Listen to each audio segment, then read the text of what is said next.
Good morning from New York City, and welcome to each of you from whatever time it is and whatever part of the world you are joining us from. Welcome. I bring you greetings from the World Council of Churches, from the Ecumenical Office to the United Nations, and greetings from our friends and colleagues in the Ogoniland in Nigeria. We're so pleased that you could all join us for this parallel event for the 66 CSW, Commission on Status of Women. If you've been following the commission meeting, then you've had a busy week and a half. Today, we have the opportunity to learn and to share with our colleagues, our friends in the southern part of Nigeria and the struggles that they have been living through in regards to the climate devastation caused by oil extraction in Nigeria. As you've all been aware, the CSW, our focus is climate change. And now we look at the intersection between women, the indigenous community, climate, and what's happening in regards to oil and the environment in Nigeria. I had the opportunity for the first time to travel with my colleagues from the World Council of Churches to Nigeria this past December, where we met with many of the people that you will be hearing from today. From those initial conversations, we began to glean a much clearer picture of the struggles that are faced by women and children and families in this part of the world. We were struck by the tenacity, by the struggle, by the perseverance, and the commitment of those who are working with the Ogoni peoples in this area. I want to share with you, as we set that first day hearing of the reality of what the day-to-day existence is. We were told that the entire community was in prayer and fasting for the meeting that we were having over this 3-day period, the entire community, because they were so committed to having change, to having people outside of the community hear what day-to-day life is like, what the impact of this environmental crisis is having on families in this part of the world. Perhaps what we were most struck by was the comment from one of the members of the group who said to us, "We thank you for listening to us and we will not disappoint you." Well, the reality is the global community has disappointed them. Despite the fact that there have been studies by the United Nations Environmental Program, both in 2012 and again in 2017, change has not been affected for the people living in Ogoniland. The results of that study, and we'll post that in the chat, give devastating numbers and statistics. In fact, one of the tests of well water showed carcinogenics in that water 900 times above the World Health Organization recommendations. This is the reality for people there. Now, while I have the opportunity to welcome you all and to invite you to this webinar, it's actually the voices of the people in the community that we are privileged to have you here today.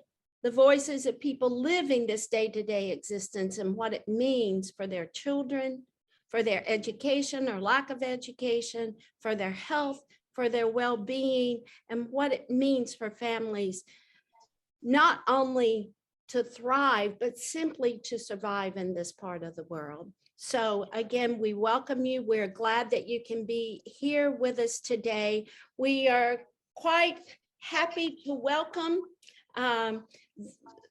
with us today here from Ogoniland, one of the most dedicated members who has been working over the last number of years, more than 15 years, to bring the voices of the Ogoni into the global arena, into the UN settings.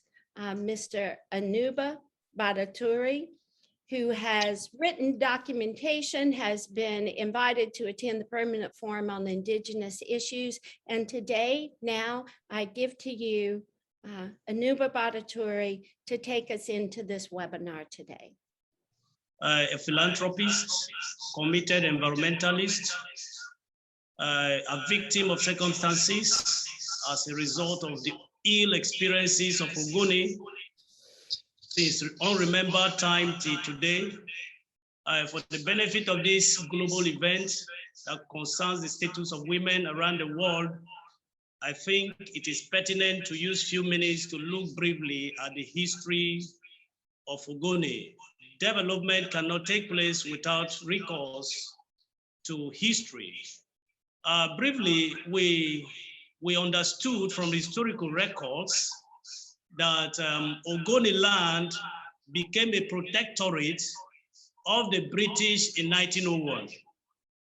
Before 1901, all the powerful kingdoms that existed in the Niger Delta could not annex Ogoni. Ogoni was existing as a distinct entity. The problem of Ogoni people started when the British invaded Ogoni in 1901 and made Ogoni a protectorate. However, this invasion never allows for the development of Ogoni. Ogoni people refused to cede their sovereignty. And from 1901 to 1946, they resisted the British. And by 1947, we were given indigenous government, we were self-determined. From 1947 to 1957, when the Eastern region was hosted, that self-determination, that incipient self-determination ceased, and the suffering continues. Till the 90s, when Ken Saro-Wiwa came up to mobilize the Ogoni people under Mossop, and because of that mobilization, we've lost over 2,000 lives. I know these stories are not new to those watching us today, those joining this event. The impact, the aggregate impact of all of this is worst on Ogoni women. We understood that the UNEP report is a forensic evidence showing the destruction of Ogoni society, Ogoni environment, and all the recommendations that UNEP made, there has been serious deviation from it. In the recommendation, UNEP recommended that Ogoni Environmental Restoration Authority be set up for the remediation of Ogoniland. But unfortunately, there was a deviation from that to the creation of a high prep that has existed in the flag up of that report till now, existing just in papers and in deceit and in name. Nothing has been done. Ogoni women are suffering terribly. In fact, the video will show for itself, and I am also employing well-meaning people around the world to come to Ogoni to see things for themselves. I am telling you right away that Ogoni women are surviving. They are drinking these polluted waters. The Center of Excellence that was recommended for the empowerment of the women has not been done. Right now, while we are expecting Nigeria to listen to us within the tenets of the Ogoni Bill of Rights, we see the passing, the assenting of a petroleum industry bill that allowed 3% to oil owners, which is to further decimate oil owners in the Niger Delta. That is an evidence that the Nigerian state, they are not ready to listen to the Ogoni, the pleas of the Ogoni people and the blood of all those that have been spilled. So the women have lost means of livelihoods. It is terrible. Our women survived on farming and fishing. Right now, the environment is terribly assassinated. It is no longer depletion, it's environmental assassination. If you see the volume of soot that is generated as a result of artisanal refining site that litter around the coastline and land borders of Ogoni is terrible. If you wake up in the morning and clean your nose, you see black soot. And the lifespan, everybody knows that in Nigeria, average lifespan is less than 50 years. And with these devils pursuing us, now death is inevitable. So what we are saying in essence is, we want to help us search for humanitarian service providers around the world that can help our women in terms of little empowerment, entrepreneurship, skill acquisition. Our women are, in fact, in the whole of Bori, we don't have any woman that is a civil engineer. That is to tell you how the women are actually eclipsed by what we call gender-based violence. So we really need your help. I think I need to stop here for the video to be shown. Thank you so much, and God bless you.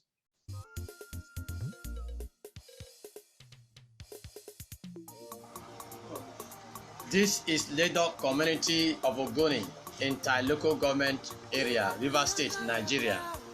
One of the ancient Ogoni indigenous community that was vandalized by the Abacha military junta in 1994.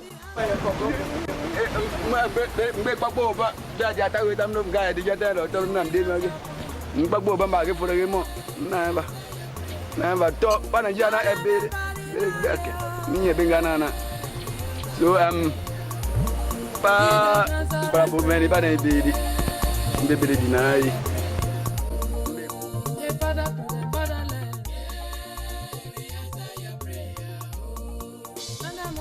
No kurana na to e pegem na zaman ngana manu again. This is a true life story. This is the house. Na to ya ore. But dia dah enggak boleh dia. You will answer your prayer. I say you will answer your prayer.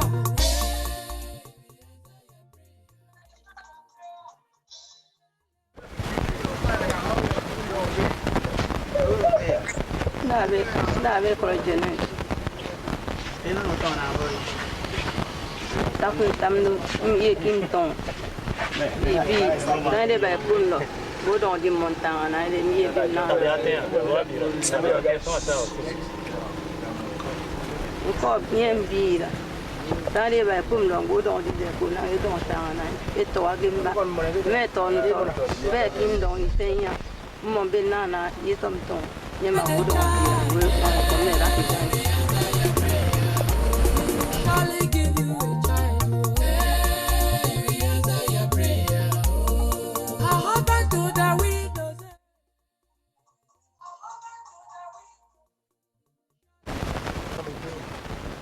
Ndave kola lesi op.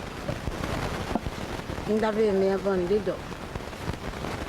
Va 94 inde nyako inwa gira bilwira na bakwere ebibote telefu. Va sedui ne ye toka me ba. Ya bana bo pavia. Kabeto si matamne ie. Benani mlo beto. Benani mlo bekpege. E government lo gbo me ba ne bonela.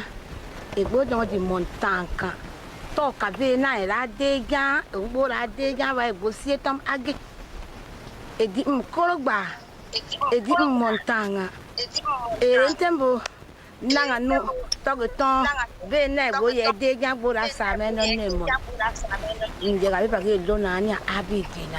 Nya abidi ge montanga na gbo pami bambo ge dua. Gbo pami ne be gbo ton se bo ndua e gbo tu tampori kora loyi. Bere normal dikpo. Nye ina ye be bamba. Ko ba me ba ne gbo bia. Ko be la nye be na na ba ira de no. Ira sitom, ira ba mto. Ira ton bere gbo ne. Azali. Nadu later. Even since morning, we don't have any food. We are suffering. We don't have anything. Just support, water, food. Nothing there for us. Even if you rain fall now, all of us is like that for ground. Just beg the government. The Ogoni indigenous people does not have access to good water. They still drink water from the local well that is contaminated, open without covering.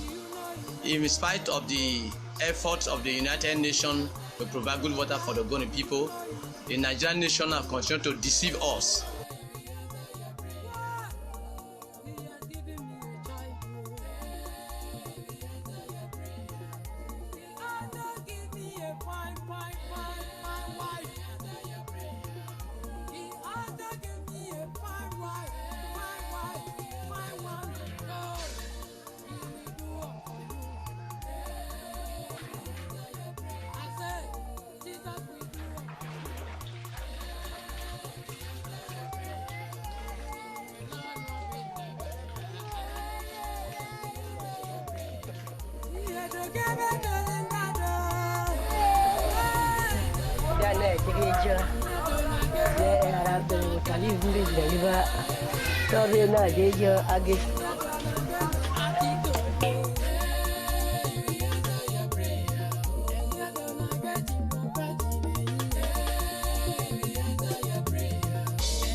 As you can see that the Ogoni indigenous women are hardworking in that they engage in local farm mills and garri production. It will be helpful if they are assisted with good equipment as obtainable in other developed countries.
Braboat banenge jange diage skulage pola loage ba nei makabe na be skulage katwa nei mabe tona de son et bobe bomeni banei nei malunuela na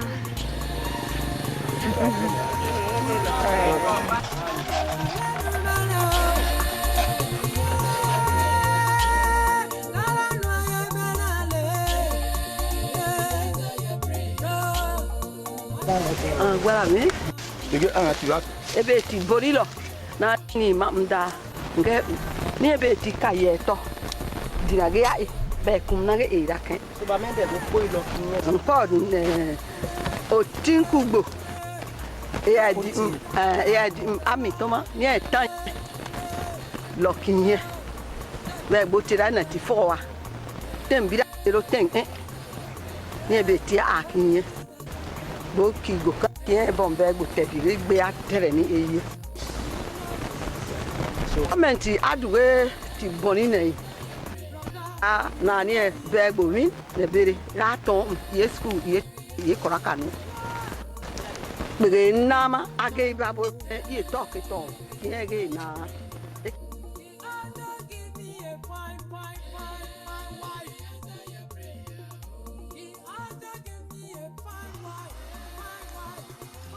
Generally, as you can see on the screen, the Ogoni people do not have access to good education.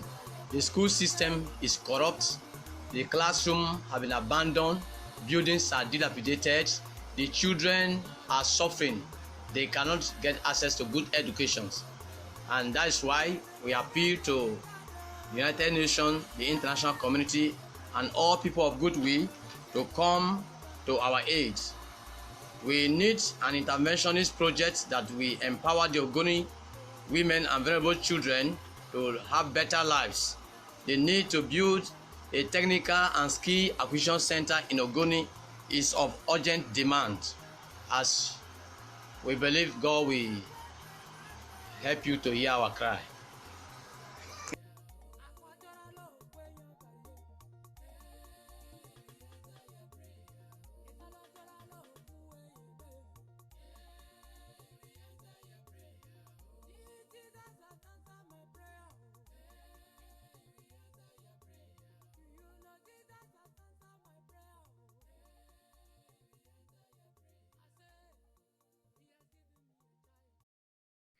And now, Anuba, we invite you to introduce each of our speakers and tell us a bit about them as they come on to share their experiences in the local area there.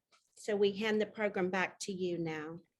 Yes, back again. I allowed the video to play so that we can all have background information about the physiognomy of Ogoni.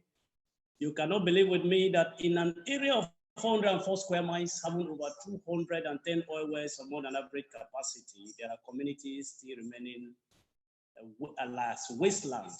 These were communities that were vandalized by the military engagement of Ogoni during the Mossop crisis in 1994. And up to today, nothing whatsoever has been done. It's pathetic. It is tantamount to paying evil for good. And the Bible says, evil shall not depart out of the household of whoever, whether a country, whether an individual, whether a corporate organization that pays evil for good, evil shall never depart out of your household. Ogoni people have contributed immensely to the togetherness of this nation, to the development of this nation, and we don't deserve to be treated this way. Our women are down, they are downtrodden. They don't have access. And the worst of it all is when if you go to now, you need to come to see. I am calling for a fact-finding team to confirm. All the prostitution joints in Port Harcourt, leading persons there are Ogoni girls. If you go to the Port Harcourt prison yards, 65 occupants of inmates in that place are Ogoni people. The reason is because when they make attempt to migrate to urban cities, they live in shanties. And when government remove these shanties without alternative means of provision, they are left to the street and prone to evil. You understand that if somebody living with disabilities, I cannot even talk about those ones. They are not captured, the vulnerable children, they are not captured in any policy formation in Nigeria. So what we are saying is that it is indeed pathetic.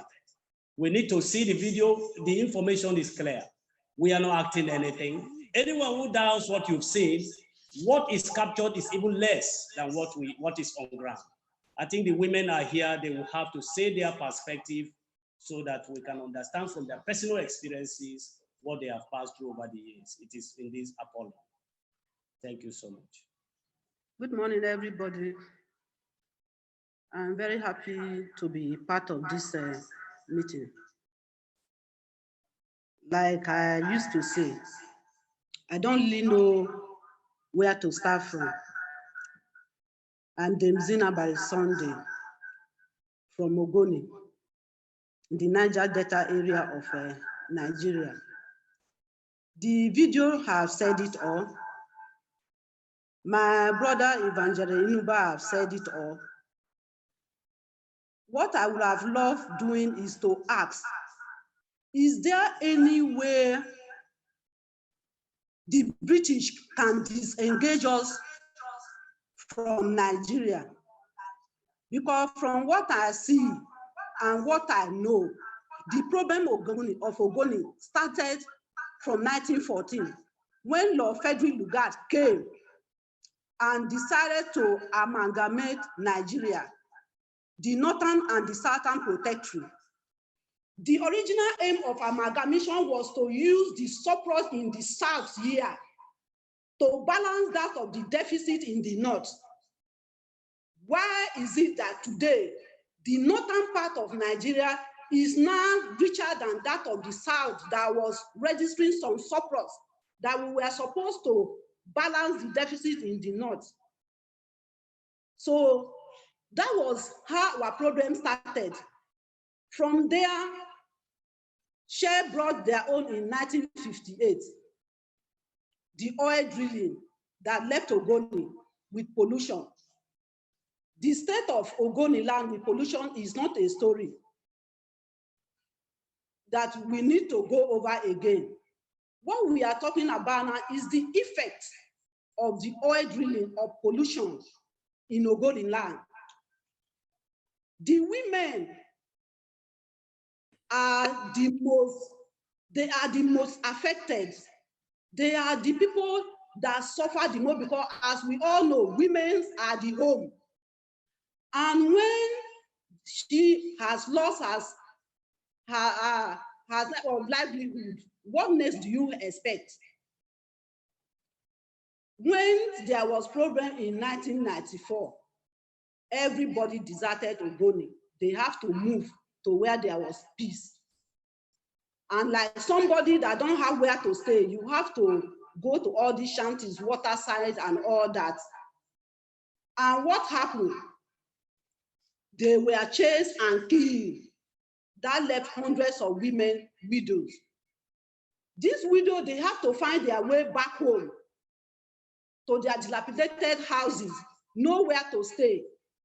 The children, some of them that were grown up, cannot even come back.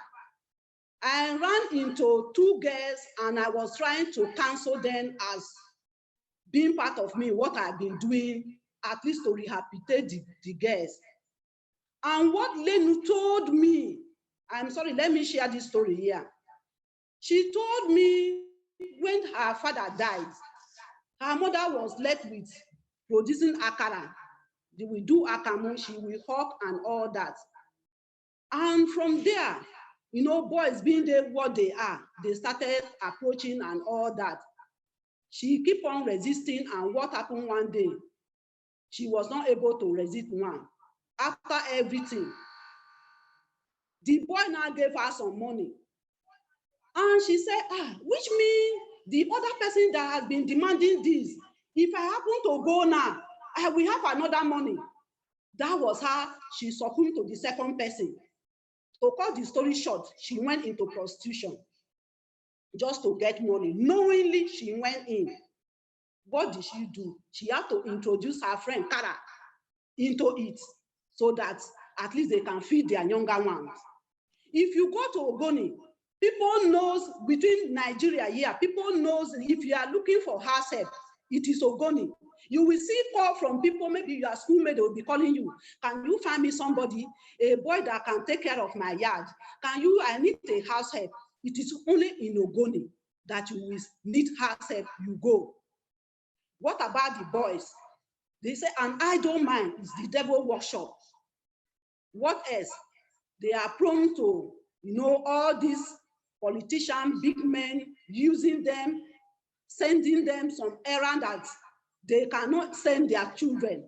Their children are all away in better country, reading, and they are here spoiling other people's children. They are the people that they will send to go and look for human parts, to go and kill their enemy, to go and do whatever they want to. Is it the women? What else would I do? As a widow, I am a widow about 14 years today. And with the little that I have tried, what about those people that they are not? That is where empathy comes in. That is what I want us to consider. Even from your own husband, brother, your in-laws, that is where the problem starts. Before they can help you, because they can give you anything, they will want to inherit you in a wife, as a wife. They are not ready to inherit your problem. They just want to sleep with you. It has been a very common thing. And the women also, they are into this prostitution. So what the women of Ogoni are passing through is pathetic. The traumatic experience alone is something else. I keep on saying that the international community, whoever that is concerned, that is hearing my voice, they should come down and see things for themselves. They should come down and see things for themselves. The women are suffering. Like Ogoni here, we have two major occupations, fishing and farming. At least anybody, even a 12 years old, 15 years old, can just walk into the river and pick periwinkle, oyster, all these share products in the distance. Since those one cannot run like fish, they were all killed. We cannot get. You have to travel, leave your own area to neighboring community. Precisely, there is a community called Sin, neighbor to Andoni. When that is, if there is any way you can get information about Sin, Bowe, neighbors of Andoni, and the number of killing that has happened because of fishing, that they trespass, you will shed tears. People die on daily basis that went to fish just to earn a living. They will be killed. These people, we wait them and destroy them that they've trespassed. That continuously increased the number of widows. You see, fish, just like human beings, as I said, if they have mouth, they will talk. This place is not conducive, this place is not conducive, and they have to move. So as they are moving, people move with them, and that is the end result. Farming, we are saying, you cannot produce anything. The land is not yielding. It's not yielding anything because of pollution. Because of pollution, the land is not yielding anything. Who has money to buy fertilizer and farm? What people do, they became tenants on their own land. Because since you cannot produce, you don't have the means to produce something, you now tend to work for somebody. You can mortgage your land and become a worker for that person. The story is really pathetic. The story is really pathetic. So I keep on saying that Ogoniland should be restored, their livelihood, and they should be empowered. These women, they need empowerment. I know of a number of primary schools and even secondary school in Ogoniland as government school. How many is working? Go to a whole school, only one headmaster will be there. No teachers and students sitting on bare floor, nothing, doing nothing. What I'm saying here is private school. So this government school is left for the orphan, the less privileged that cannot afford the private education. And they are there doing nothing. Nothing is happening. How can one teacher, only headmaster, teach from primary 1 to 6? So you see, the less privileged in the society, they are cut off from education. So the video have said it, you've seen it. And I pray that this story should not be, or this today event should not be like other ones that has been happening in Ogoniland. It will attract sympathy. Che, the thing is really pathetic and it's end like that. We have a popular song here. The rich and the poor, we have the song that they sing here. When the rich will be singing, thank you, Jesus, thank you, my Lord, for whatever, everything, thank you, thank you, thank you. And what is the song of the widow? Let my crying touching you in your heart, oh Lord. Let our weeping touching you in your heart, oh Lord. Let our suffering touching you in your heart. How can you praise God with hunger? How can you praise God with empty stomach from day to day? So there was an article I came across and they were saying the the Muslim, the Islamic religion, that will not take the jihad this time around to conquer the Christians. Why? Because when you are hungry, you are prone to temptation. You can be tempted with anything and you will yield to it. And that is what is happening in Nigeria. That is what is happening in Nigeria. These Muslims, they are opening banks, giving free loan to people and all that. So Christians, they want to follow suit.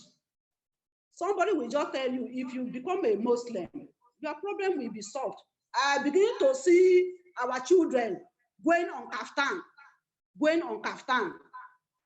So this time around, it's not going to be a violent jihad to take over the Christians. They will just walk into it. So there are other women here who are going to maybe say their own experience. Thank you very much. Good day, everyone. My name is Mrs. Miracle Joseph Ado, and I'm a Ogoni woman. I live in Ogoni, and I'm speaking from Ogoniland. I'm very happy this afternoon to share the pain of our people with you, and especially the women and our children. I want to start from our environmental devastation that started the year 1958. And Shell invaded our land and drilled the oil, and it became worse in the 90s, precisely 1993 to 1994. Instead of this activity to benefit us, the Nigerian government and Shell use it as a tool for punishment, of punishing us and to marginalize the Ogoni people. As a result of this, our hero was extrajudicial murdered, Ken Saro-Wiwa.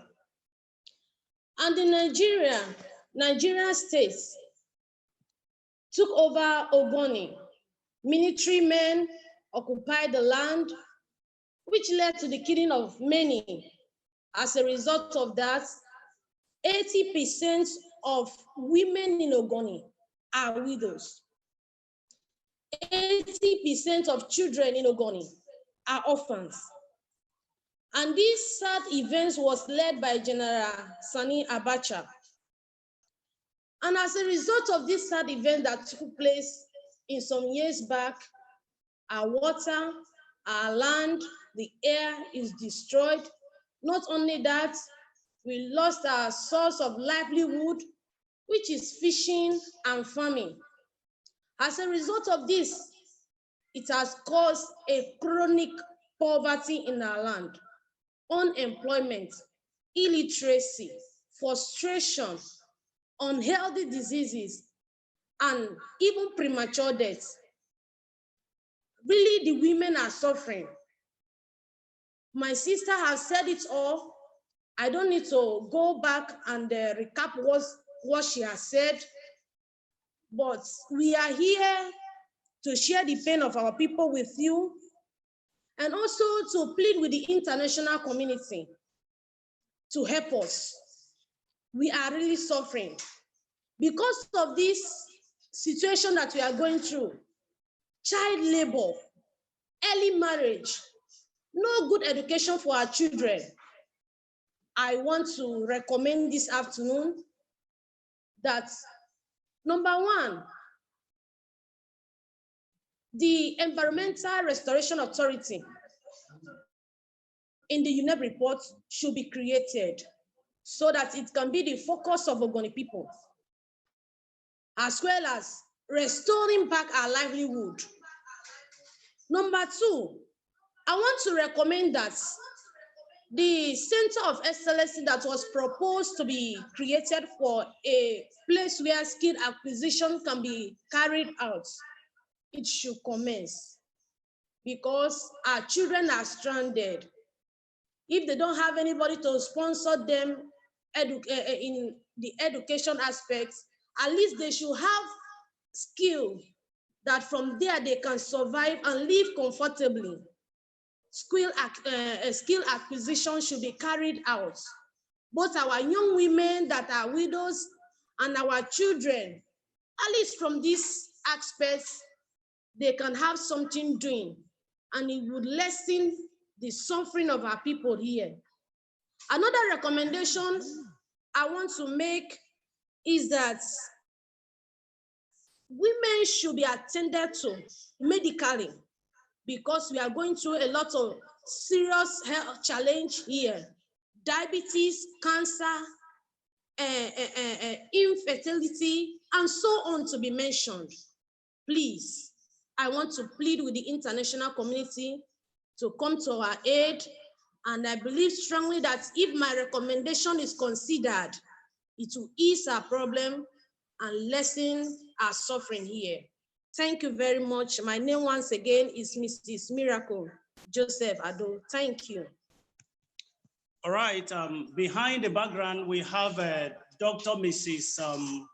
Patience Wago. Are you there? Yes, I'm here. I'm here. All right. Over to you, ma'am. Okay, can you hear me? We can hear you, absolutely. Good afternoon. Afternoon. Okay, good afternoon. My name is Dr. Mrs. Patience Wago, an Ogoni woman in all angles that also encounter all the troubles that we have gone through. The Ogoniland area of southern Nigeria is the most populated place on earth. At least we have evidence to that. Over 5 decades, oil and gas pollution have caused large-scale continued contamination of water and soil our Ogoni communities. The failure of oil companies and government on the promises to clean up the land have left hundreds of our Ogoni women facing serious health risks, struggles to access safe drinking water, and unable to earn a living. It's become a problem. 11 years ago, an empowerment program came up called UNEP. They released a report documenting the devastating impact of this oil industry on Ogoniland and set out urgent recommendations for cleanup. But up to date, the highlights of emergency measures proposed by UNEP have not been properly implemented, and the $1 billion cleanup project launched by Nigerian government in 2016 has not been effective till date.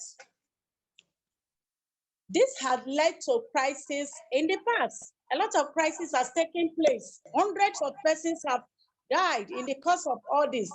We don't want protests just the way we had in the past, because it didn't help us. Apart from the environmental consequences, the women have been denied their means of livelihood and opportunities to benefit from some of the empowerment program. In fact, the women of Ogoni have seen and faced a lot of sufferings, so much that we are behind what they call success. Like the other speakers have said earlier, our land has been polluted. The major source of livelihood of any Ogoni woman is farming and fishing. And whereby our land has been polluted, whatever you plant cannot survive. You go out of fishing, you cannot get. The water has been polluted. The fishes have been moved to the ocean, and we cannot cross to the ocean. If you try to trespass, it leads to war. We have lost so many of our people to war. Our problem now is how to recover our source of livelihood. Our source of livelihood is the major challenge we are having now. And that is why we are crying to the, public that we need help. What we need now is help. Every Ogoni woman is ready to learn at any point in time with little motivation. Just little motivation. We can learn. Because this situation have denied us of our source of livelihood, opportunities to benefit from a lot of things that we can produce from our farms, from the river. We are left with nothing. Our people have run out to live in different areas that are not even conducive. They came out to Port Harcourt land. If you go to the Chanties, you see the number of persons there that you find there, 75% of them are the Ogoni, women and children. We are suffering. Seriously, our people are suffering. I am an entrepreneur, and I know if such capacity training is given to us, it will help us a long way. It will help us and take us a long way. It will help us. We need help. We need help. Our major challenge is help. How to get our source of livelihood. We need capacity training. Training in agribusiness and entrepreneurship. I think this will remedy the impact of and better our lives. Remedy the impact of oil pollution in our land. As those that have been suffering, we need help. We don't want to go back to riot. We don't want to protest. We need help. We are ready to learn. Ogoni women are ready. We are ready at any point to learn. We need these programs that will help put food on our table. Thank you, and God bless you all for listening to us and for, getting all sorted out in terms of training. Thank you. All right, maybe I maybe give to the bishop. The bishop is here to say one or two things. At the time for the bishop.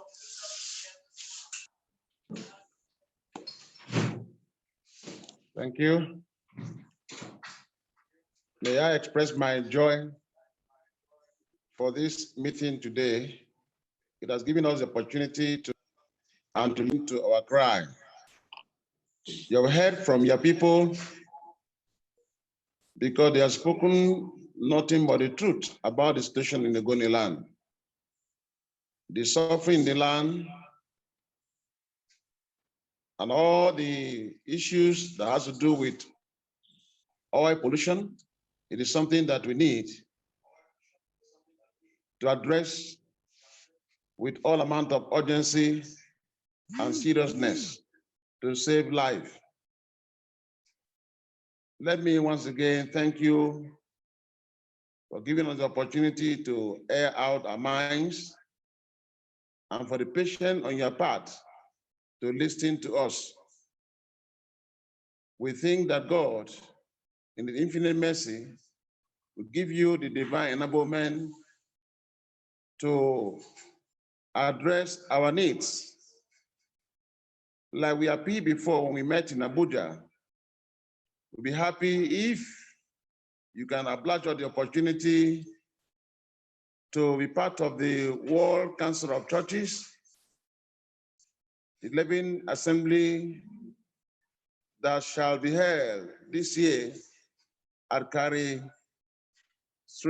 Germany, from 31st August to 8 September 2022. If we are given the opportunity to be part of this meeting, it will give us the chance to also present to the world our problems and the need for them to come and help our people. Once again, I say thank you, and may the Lord bless you. All right, this time we'll hear from Pastor Promise. He has to do the summary. Over to you, sir. So, like I was trying to summarize, the war against the Ogoni people is very pathetic. We are facing political war.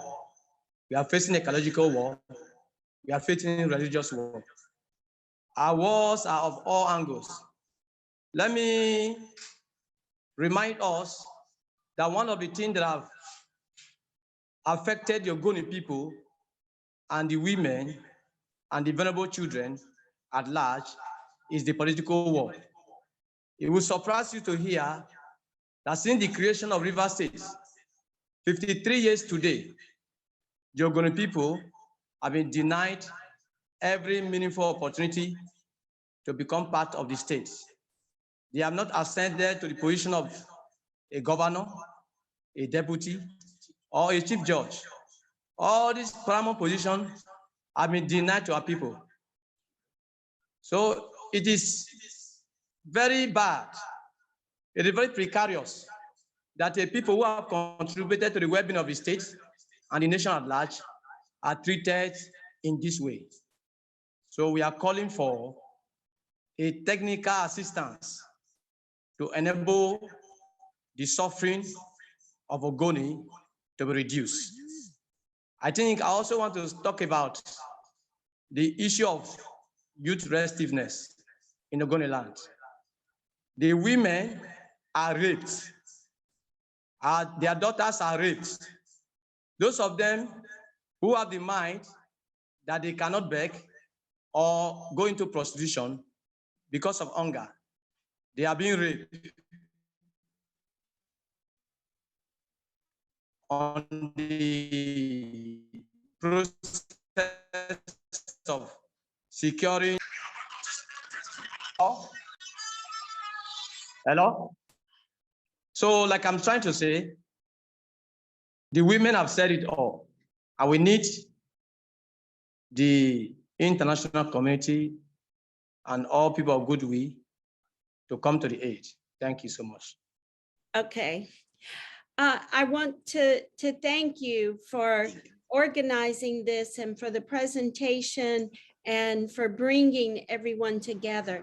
For those of you who are hearing the voices today from Ogoniland, you've seen the video, so you can understand some small part of the challenges, even to bring this webinar, this Zoom meeting to you today. People have had to travel to a central location to work with having internet when that connection is unstable. So you have some small idea of what effort is being made for things that many people around the world, including myself, take for granted. I believe when I turn on my faucet or go to some water, I can drink it and the water will not make me sick. That's not true for our brothers and sisters here in Ogoniland. If I can also share an experience as we spoke together in December, and this from you, Sister Zinabari, about going to the market and finally one day finding a fish. So you have a fish and you take it home and you cook that fish, but when you cut it open, the inside is filled with oil. Yes. That should not be happening. I've put a link in the chat to the UN Environmental Program report that was done in the last decade. We know the reality. There's statistics. There are hundreds of studies and tests on water and the soil and the land. There is no doubt, no question about what a devastating impact this has on the environment and the people who are attempting to live their lives and raise their family in this part of the world because of the issues of oil extraction. I hope everyone can hear this. This comes from the report. We say 8 centimeters of oil on top of the well water. 8-centimeter stick of oil on top of the water. You cannot live this way. It's not a possibility. And yes, we hear that you're saying people are sick, people have cancers, people are dying from the environment itself, not only from the impacts of not having food, of the violence and everything that's happening. So we would invite now all of you here for some further discussion. We can take questions from those who are here participating. You can type those in the chat, but I turn back over to you, Evangelista Anuba, Pastor Promise, and all of the panelists here today for further comments or reflections on the situation that you're experiencing daily. I know one of the questions has to do with the recent settlement of the lawsuit against Shell Oil in Nigeria. People have asked about this. I think it was August of this past year. This is one of the largest settlements, over $100 million. Have you had any positive results from this yet? Any impact, or is there an anticipation of when some of those monies might filter down to actual programs in Ogoniland? Yes, actually, it's true. That issue went through serious litigations and legal proceedings. The community that receive that benefit is called a Jama, a Bubu community in Eleme Kingdom of Ogoni. It is just a very small community that are sitting on hydrocarbon, very high concentration. It's why we have the highest concentration around that region. So the money has been disbursed to the locals for that particular community. I think a little empowerment is going on as a result of that distribution of the money. As we speak, the sharing is on, but it's for just that a Jamal community, a community less than 20,000 persons. That community is one of the smallest community in Ogoni. So that is the community. That what happened was that they single-handedly did file a suit against Shell as a community. And finally, from London, they won. The case was taken to Nigeria. Finally, the appeal court ordered Shell to pay the money. Even when they paid the money, they delayed the process. And finally, we know now that they have paid them. That is all I can say right now for that particular community. It's called a Jama, a Bubu community in Eleme Kingdom. How much is it?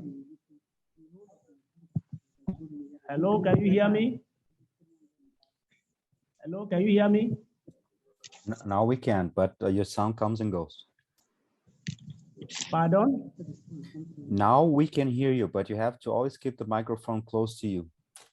Okay. So I've just answered the question. So I just said that money was disbursed to a small community called a Jama, a Bubu community in the Eleme Kingdom of Ogoni. That community alone. In fact, the neighboring community are suffering. They didn't give to them. It's just for that community. That is what happened. But I want to say this. From the record of Mossop, we know that oil royalties from 1958 to 1992, when Shell was declared a persona non grata, amounts up to $30 billion. It has not been paid as royalties for Ogoni people. The request of Ogoni people, well articulated in Ogoni Bill of Rights, has not been met. I just said that the passage of the PIA is a proof of the beheadedness of the Nigerian state and the precise nature of the democracy we have. And that is to show that they will not listen to principles of equality within the concept of ethnic engagement, taking into cognizance the composition of the nation, the ethnic composition in terms of policy formation. So what we are saying is that there should be reformation around the extant laws. Can you imagine? It is pathetic that if license is to be given for oil in Ogoni, it is given in DPR office, Department of Petroleum Resources in Abuja. Ogoni people are not aware without their consent. they have violated the tenet of the unitary, free, prior, and informed consent of the indigenous people concerned.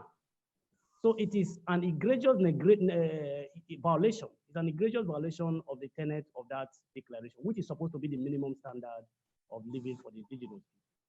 So this is the situation. It is indeed pathetic. As I'm talking to you, I did a paper. We recommended the formation of the UNDRIP, the UNIWEM, United Nations Indigenous Peoples Welfare Evaluation Mechanism, as an interventionist local watchdog for the implementation of the UNDRIP. Because right now in Nigeria, Article 1, subsection 3 of the Nigerian Constitution voids the 46 articles of the UNDRIP. So there is no way you can seek for its implementation. So the fate of the indigenous people is already in shambles, and that happens in sub-Saharan Africa. And if this continues, the attainment of the SDGs Vision 2030 in Africa, in sub-Saharan Africa, will be a miracle. So that is all I can say for now. So we have done that recommendation, and we are hopeful that it should be looked into seriously as a way to give implementation relief to the indigenous peoples. Thank you, Evangelist Inuba. Clearly, here in this situation, we see the intersection between many of the SDGs and many of the topics covered in this year's CSW theme of climate, the impact on women and children and families, the impact on economic development, health and well-being. And so we want to continue to bring forth into spaces and places within United Nations. Actually, according to United Nations reports, the restoration of the Ogoniland in Nigeria has been identified as perhaps the world's most wide-ranging and long-term oil cleanup period in history. And what we are waiting for is the time when that cleanup actually begins. I'm wondering, as we are coming to the close of our time together, if each of our panelists would like to give us just one last thought of what you would like for us to take away from this meeting today. So just one sentence from each of you who spoke today. We'll give you that opportunity now of the most important piece that you would like for us to leave this meeting with. Okay, that may start. I want to thank everyone. I want to thank the WCC. I want to thank all agencies who can sacrifice their time to be part of this event today. Indeed, my humble request finally is, there is a common saying that seeing is believing. I want to appeal that an urgent fact-finding team be generated to come to Ogoni to ascertain the state of affairs, because we've been underreported. Villages have existed from time immemorial without electric pool, so below a few miles away from the biggest generating plant in Rivers. You can just come to see. I am appealing that you just come to see things. Thank you so much, and God bless. And good afternoon. Once again, I'm Demzina by Sunday, and I'm so grateful for this meeting. I say thank you. What I want to let you go understand, just like the case of the German and the money that have been paid, I want you to understand that Ogoni is comprises of 4 local governments. Kind of like where we are here, the traditional headquarters of the Ogoni people here is the largest, with so many communities.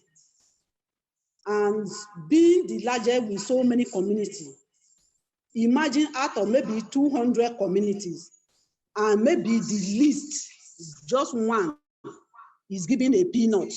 Is that one they are singing? I just want you people to know, the world to know that Ogoni people, that is, we live in pollution. We drink pollution. Water we are drinking water with oil. That well water you see is even the best because at least the oil is not running on top and you drink with it.